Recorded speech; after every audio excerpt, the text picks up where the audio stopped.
আসসালামু আলাইকুম ওয়া রাহমাতুল্লাহি ওয়া বারাকাতুহু। যারা যেখান থেকে দেখছেন এবং দেখবেন সকলকে পবিত্র মক্কা নগরীর আরাফার ময়দানে জাবালে রহমতের পাদদেশ থেকে শুভেচ্ছা জানাচ্ছি।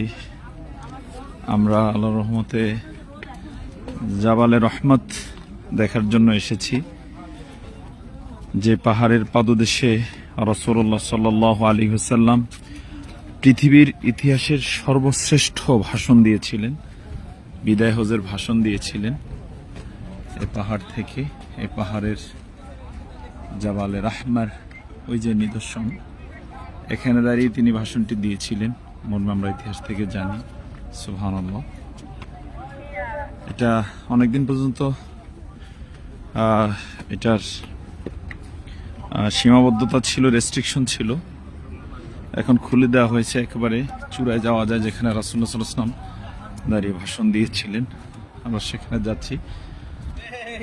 রাসূলুল্লাহ সাল্লাল্লাহু আলাইহি ওয়াসাল্লামের বিদায় হজের ভাষণে মানবতার কল্যাণ নিহিত রয়েছে।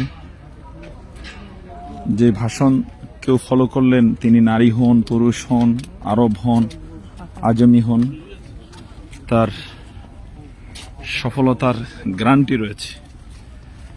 সেই ভাষণ যেন আমরা মনে প্রাণে লালন করতে পারি, মেনে চলতে পারি। ভাষণের মূল প্রতিপাদ্য বিষয়, ইনস্ট্রাকশন, দিক নির্দেশনা আল্লাহ তাআলা আমাদেরকে সে তৌফিক দান করুন।